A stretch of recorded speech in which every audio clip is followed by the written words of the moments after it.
I'd like to tell you about the strangest secret in the world. Not long ago, Albert Schweitzer, the great doctor and Nobel Prize winner, was being interviewed in London, and a reporter asked him, "Doctor, what's wrong with men today?" The great doctor was silent a moment, and then he said, "Men simply don't think." And it's about this that I want to talk with you. We live today in a golden age. This is an era that man has looked forward, dreamed of, and worked toward for thousands of years. But since it's here, we pretty well take it for granted. We in America are particularly fortunate to live in the richest land that ever existed on the face of the earth, a land of abundant opportunity for everyone. But do you know what happens? Let's take 100 men who start even at the age of 25.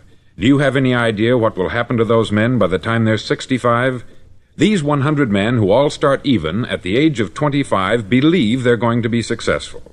If you asked any one of these men if he wanted to be a success, he'd tell you that he did. And you'd notice that he was eager toward life, that there was a certain sparkle to his eye, an erectness to his carriage, and life seemed like a pretty interesting adventure to him. But by the time they're 65, 1 will be rich, 4 will be financially independent, 5 will still be working, 54 will be broke. Now think a moment. Out of the 100, only 5 make the grade. Why do so many fail? What has happened to the sparkle that was there when they were 25? What's become of the dreams, the hopes, the plans? And why is there such a large disparity between what these men intended to do and what they actually accomplished? When we say about 5% achieve success, we have to define success. And here's the definition. Success is the progressive realization of a worthy ideal. If a man is working toward a predetermined goal and knows where he's going, that man is a success. If he's not doing that, he's a failure. Success is the progressive realization of a worthy ideal.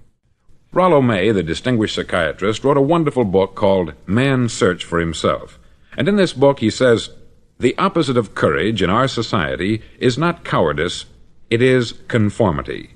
And there you have the trouble today. It's conformity. People acting like everyone else, without knowing why, without knowing where they're going. Now think of it.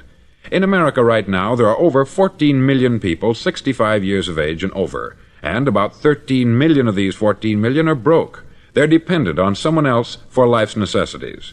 Now, we learn to read by the time we're 7. We learn to make a living by the time we're 25. Usually, by that time, we're not only making a living, we're supporting a family. And yet, by the time we're 65, we haven't learned how to become financially independent in the richest land that has ever been known. Why? We conform. And the trouble is that we're acting like the wrong percentage group, the 95% who don't succeed. Now, why do these people conform? Well, they don't know, really. These people believe that their lives are shaped by circumstances, by things that happen to them, by exterior forces.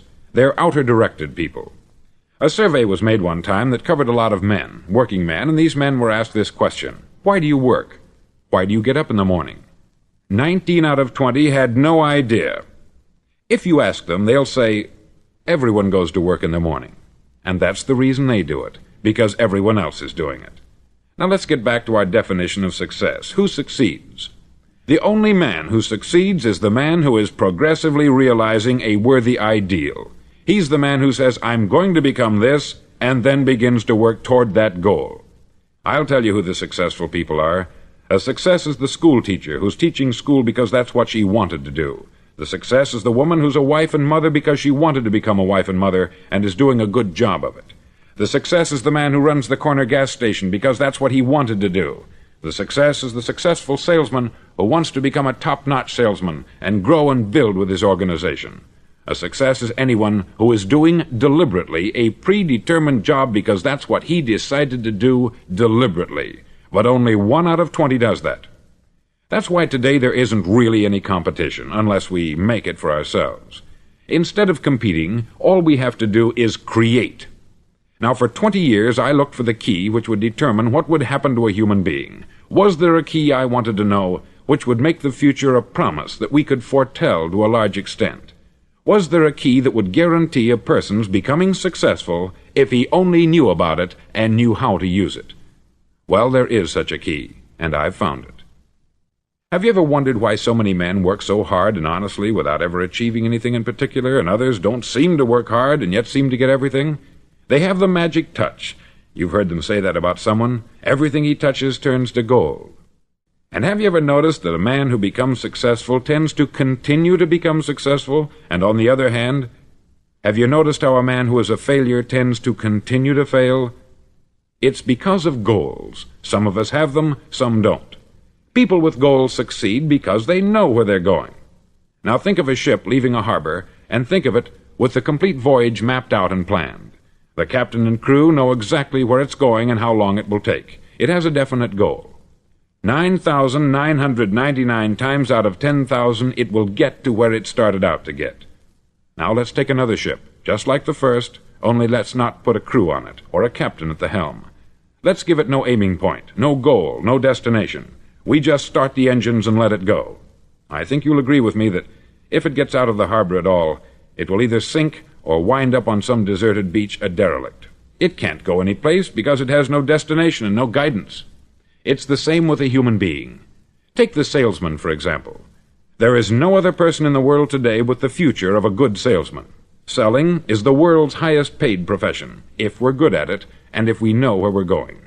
Every company needs top-notch salesmen, and they reward those men. The sky is the limit for them. But how many can you find? Someone once said, the human race is fixed, not to prevent the strong from winning, but to prevent the weak from losing. The American economy today can be likened to a convoy in time of war. The entire economy is slowed down to protect its weakest link, just as the convoy had to go at the speed that would permit its slowest vessel to remain in formation. That's why it's so easy to make a living today. It takes no particular brains or talent to make a living and support a family today. So we have a plateau of so-called security, if that's what a person's looking for. But we do have to decide how high above this plateau we want to aim for. Now let's get back to the strangest secret in the world, the story that I wanted to tell you today. Why do men with goals succeed in life, and men without them fail?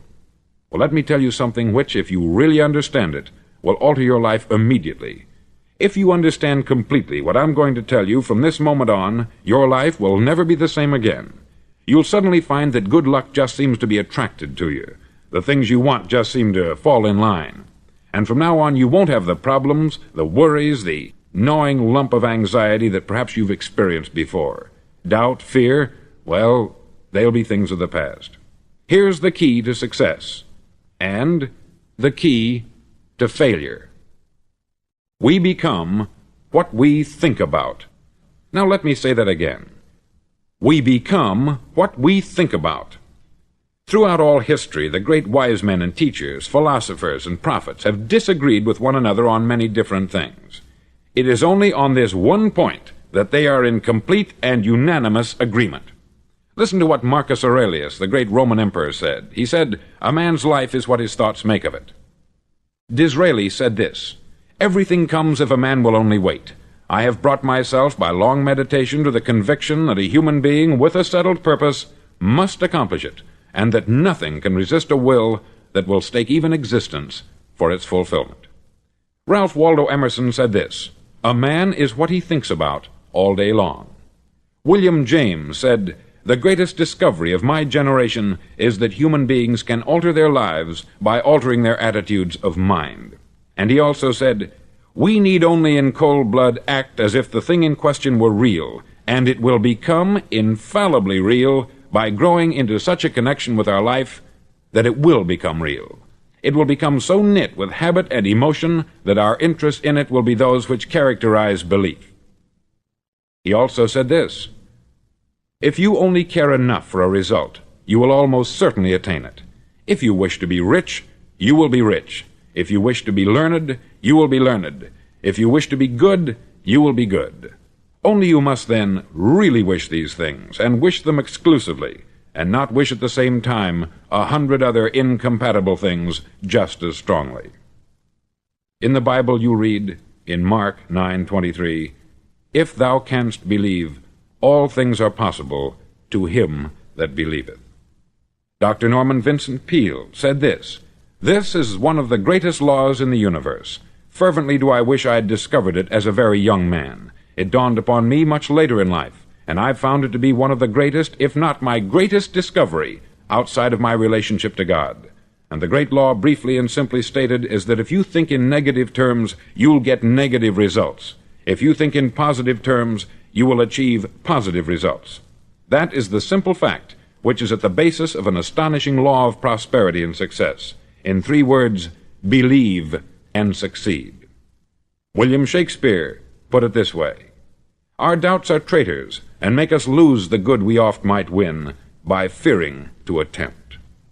George Bernard Shaw said, "People are always blaming their circumstances for what they are. I don't believe in circumstances.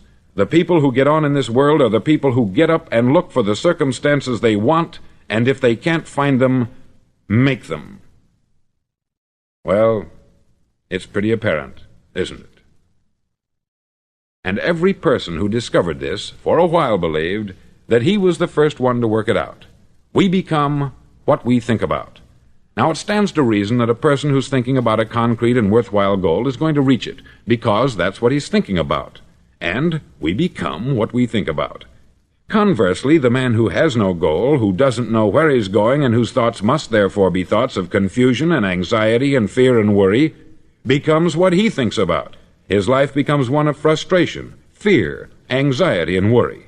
And if he thinks about nothing, he becomes nothing. Now, how does it work? Why do we become what we think about? Well, I'll tell you how it works as far as we know. Now, to do this, I want to tell you about a situation that parallels the human mind. Suppose a farmer has some land, and it's good, fertile land. Now, the land gives the farmer a choice. He may plant in that land whatever he chooses. The land doesn't care. It's up to the farmer to make the decision. Now, remember, we're comparing the human mind with the land, because the mind, like the land, doesn't care what you plant in it. It will return what you plant, but it doesn't care what you plant.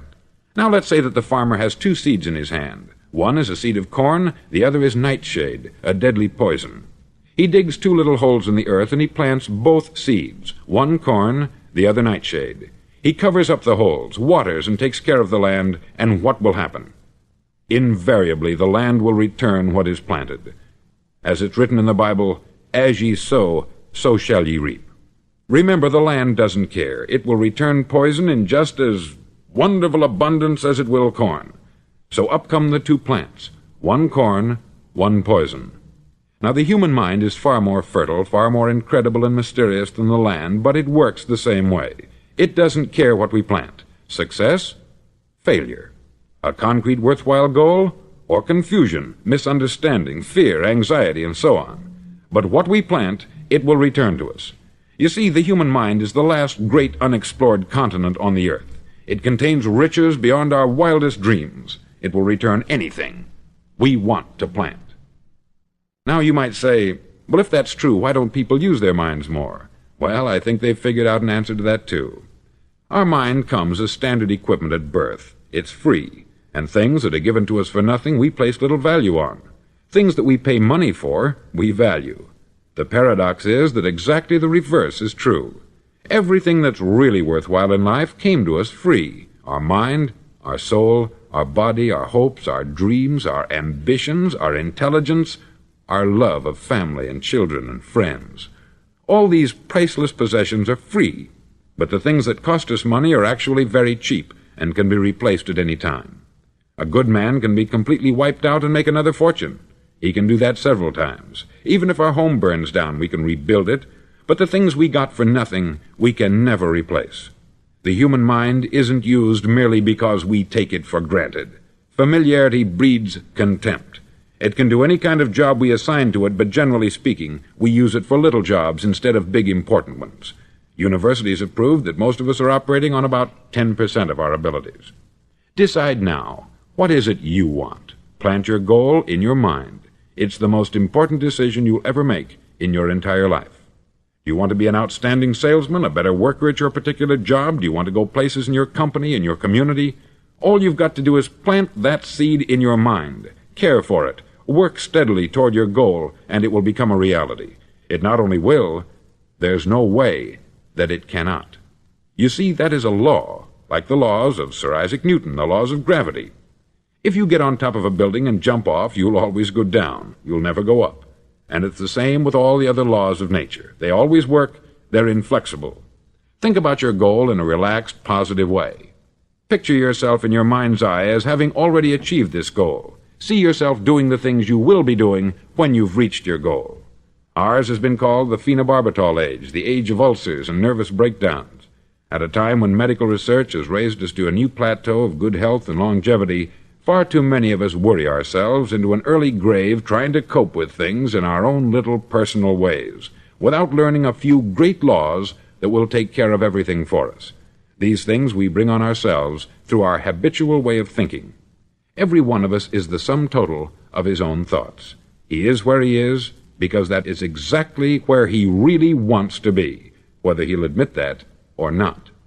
Each of us must live off the fruit of his thoughts in the future, because what you think today and tomorrow, next month and next year, will mold your life and determine your future. You're guided by your mind. I remember one time I was driving through Arizona and I saw one of those giant earth-moving machines roaring along the road at about 35 miles an hour with what looked like 20 tons of dirt in it, a tremendous, incredible machine, and there was a little man perched way up on top with the wheel in his hands guiding it. And as I drove along, I was struck by the similarity of that machine to the human mind. Just suppose you're sitting at the controls of such a vast source of energy. Are you going to sit back and fold your arms and let it run itself into a ditch? Or are you going to keep both hands firmly on the wheel and control and direct this power to a specific, worthwhile purpose? It's up to you. You're in the driver's seat. You see, the very law that gives us success is a two-edged sword. We must control our thinking. The same rule that can lead a man to a life of success, wealth, happiness, and all the things he's ever dreamed of for himself and his family, that very same law can lead him into the gutter. It's all in how he uses it, for good or for bad. This is the strangest secret in the world. Now, why do I say it's strange, and why do I call it a secret? Actually, it isn't a secret at all. It was first promulgated by some of the earliest wise men, and it appears again and again throughout the Bible. But very few people have learned it, understand it.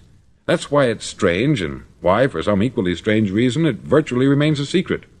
I believe that you could go out and walk down the main street of your town and ask one man after another what the secret of success is, and you probably wouldn't run into one man in a month who could tell you. Now, this information is enormously valuable to us, if we really understand it and apply it. It's valuable to us not only for our own lives, but the lives of those around us, our family, employees, associates, and friends. Life should be an exciting adventure. It should never be a bore. A man should live fully, be alive. He should be glad to get out of bed in the morning. He should be doing a job he likes to do because he does it well. One time I heard Grove Patterson make a speech, the editor-in-chief of the Toledo Daily Blade, and as he concluded his speech, he said something that I've never forgotten. He said something like this: "My years in the newspaper business have convinced me of several things, among them that people are basically good, and that we came from someplace, and we're going someplace. So we should make our time here an exciting adventure. The architect of the universe didn't build a stairway leading nowhere."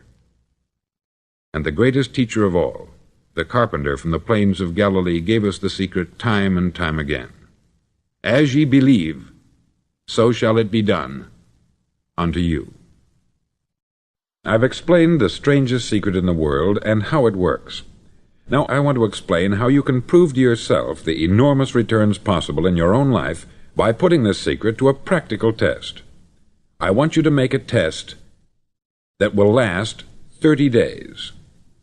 Now, it isn't going to be easy. If you'll give it a good try, it will completely change your life for the better. Back in the 17th century, Sir Isaac Newton, the English mathematician and natural philosopher, gave us some natural laws of physics which apply as much to human beings as they do to the movement of bodies in the universe. Now, one of these laws is that for every action there is an equal and opposite reaction. Simply stated, as it applies to you and me, it means we can achieve nothing without paying the price. The results of your 30-day experiment will be in direct proportion to the effort you put forth. To be a doctor, you must pay the price of long years of difficult study. to be successful in selling, and remember that each of us succeeds to the extent of his ability to sell, selling our families on our ideas, selling education in schools, selling our children on the advantages of living the good and honest life, selling our associates and employees on the importance of being exceptional people, to, of course, the profession of selling itself. But to be successful in selling our way to the good life, we must be willing to pay the price. Now, what is that price? Well, it's many things. First, it's understanding emotionally, as well as intellectually, that we literally become what we think about, that we must control our thoughts if we're to control our lives. It's understanding fully that, as ye sow, so shall ye reap. Secondly, it's cutting away all the fetters from the mind and permitting it to soar as it was divinely designed to do. It's the realization that your limitations are self-imposed, and that the opportunities for you today are enormous beyond belief. It's rising above narrow-minded pettiness and prejudice. Thirdly, to use all your courage to force yourself to think positively on your own problem, to set a definite and clearly defined goal for yourself, to let your marvelous mind think about your goal from all possible angles, to let your imagination speculate freely upon many different possible solutions, to refuse to believe there are any circumstances sufficiently strong to defeat you in the accomplishment of your purpose, to act promptly and decisively when your course is clear, and to keep constantly aware of the fact that you are, at this moment, standing in the middle of your own acre of diamonds, as Russell Conwell used to point out. Fourth, save at least 10% of what you earn. It's also remembering that no matter what your present job, it has enormous possibilities if you're willing to pay the price. Now let's just go over the important points in the price each of us must pay to achieve the wonderful life that can be ours. It is, of course, worth any price. 1. You will become what you think about. 2. Remember the word imagination. Let your mind soar. 3. Courage. Concentrate on your goal every day. 4. Save 10% of what you earn. And action. Ideas are worthless unless we act on them. Now I'll try to outline the 30-day test I want you to make. Now keep in mind that you have nothing to lose by making this test, and everything you could possibly want to gain. There are two things that may be said of everyone. Each of us wants something, and each of us is afraid of something. I want you to write on a card what it is you want more than anything else. It may be more money. Perhaps you'd like to double your income or make a specific amount of money. It may be a beautiful home. It may be success at your job. It may be a particular position in life. It could be a more harmonious family. Each of us wants something. Write down on your card specifically what it is that you want. Make sure it's a single goal and clearly defined. You needn't show it to anyone, but carry it with you so that you can look at it several times a day. Think about it in a cheerful, relaxed, positive way each morning when you get up, and immediately you have something to work for, something to get out of bed for, something to live for. Look at it every chance you get during the day and just before going to bed at night. As you look at it, remember that you must become what you think about, and since you're thinking about your goal, you realize that soon it will be yours. In fact, it's yours really the moment you write it down and begin to think about it. Look at the abundance all around you as you go about your daily business. You have as much right to this abundance as any other living creature. It's yours for the asking. Now we come to the difficult part. Difficult because it means the formation of what is probably a brand new habit, and new habits are not easily formed. Once formed, however, it'll follow you for the rest of your life. Stop thinking about what it is you fear. Each time a fearful or negative thought comes into your consciousness, replace it with a mental picture of your positive and worthwhile goal. There will come times when you will feel like giving up. It's easier for a human being to think negatively than positively. That's why only 5% is successful. You must begin now to place yourself in that group. For 30 days you must take control of your mind. It will think only about what you permit it to think. Each day for this 30-day test, do more than you have to do. In addition to maintaining a cheerful, positive outlook, give of yourself more than you've ever done before. Do this knowing that your returns in life must be in direct proportion to what you give. The moment you decide on a goal to work toward, you're immediately a successful person. You're then in that rare and successful category of people who know where they're going. Out of every 100 people, you belong to the top 5. Don't concern yourself too much with how you're going to achieve your goal. Leave that completely to a power greater than yourself. All you have to do is know where you're going. The answers will come to you of their own accord. Remember these words from the Sermon on the Mount, and remember them well. Keep them constantly before you this month of your test. Ask, and it shall be given you. Seek, and ye shall find. Knock, and it shall be opened unto you. For every one that asketh receiveth, and he that seeketh findeth, and to him that knocketh it shall be opened. It's as marvelous and as simple as that. In fact, it's so simple that in our seemingly complicated world it's difficult for an adult to understand that all he needs is a purpose and faith. For 30 days, do your best. If you're a salesman, go at it as you've never done before, not in hectic fashion, but with the calm, cheerful assurance that time well spent will give you the abundance in return you deserve and want. No matter what your job, do it as you've never done it before for 30 days. And if you've kept your goal before you every day, you'll wonder and marvel at this new life you've found. Dorothea Brand, outstanding editor and writer, discovered it for herself and tells about it in her fine book, Wake Up and Live. Her entire philosophy is reduced to the words, act as though it were impossible to fail. She made her own test with sincerity and faith, and her entire life was changed to one of overwhelming success. Now you make your test for 30 full days. Don't start your test until you've made up your mind to stick with it. You see, by being persistent, you're demonstrating faith. Persistence is simply another word for faith. If you didn't have faith, you would never persist. If you should fail during your first 30 days, by that I mean suddenly find yourself overwhelmed by negative thoughts, you've got to start over again from that point and go 30 more days. Gradually your new habit will form until you find yourself one of that wonderful minority to whom virtually nothing is impossible. Don't forget the card. It's vitally important as you begin this new way of living. On one side of the card, write your goal, whatever it may be. On the other side, write the words we've quoted from the Sermon on the Mount. Ask, and it shall be given you. Seek, and ye shall find. Knock, and it shall be opened unto you. Nothing great was ever accomplished without inspiration. See that during these crucial first 30 days, your own inspiration is kept at a peak. Above all, don't worry. Worry brings fear, and fear is crippling. The only thing that can cause you to worry during your test is trying to do it all yourself. Know that all you have to do is hold your goal before you. Everything else will take care of itself. Remember also to keep calm and cheerful. Don't let petty things annoy you and get you off course. Now, since making this test is difficult, some may say, well, why should I bother? Well, look at the alternative. No one wants to be a failure.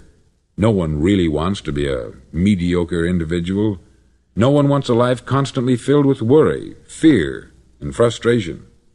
Therefore, remember that you must reap that which you sow. If you sow negative thoughts, your life will be filled with negative things. If you sow positive thoughts, your life will be cheerful, successful, and positive. Now, gradually, you will have a tendency to forget what you've heard on this record. Play it often. Keep reminding yourself of what you must do to form this new habit. Gather your whole family about and listen to what's been said here at regular intervals. You know, most men will tell you that they want to make money without understanding the law. The only people who make money work in the mint. The rest of us must earn money. This is what causes those who keep looking for something for nothing or a free ride to fail in life. The only way to earn money is by providing people with services or products which are needed and useful. We exchange our product or service for the other man's money. Therefore, the law is that our financial return will be in direct proportion to our service. Success is not the result of making money. Making money is the result of success, and success is in direct proportion to our service. Most people have this law backwards. They believe that you're successful if you earn a lot of money. The truth is that you can only earn money after you're successful. It's like the story of the man who sat in front of the stove and said to it, "Give me heat, and then I'll add the wood." How many men and women do you know, or do you suppose there are today, who take the same attitude toward life? There are millions.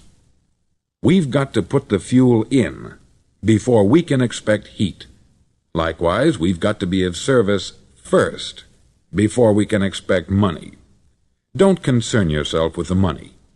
Be of service. Build, work, dream, create.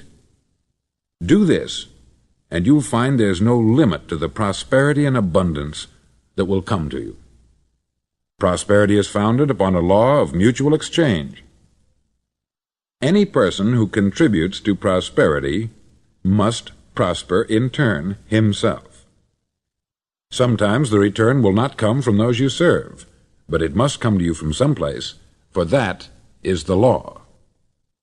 For every action there is an equal and opposite reaction. As you go daily through your 30-day test period, remember that your success will always be measured by the quality and quantity of service you render, and money is a yardstick for measuring this service.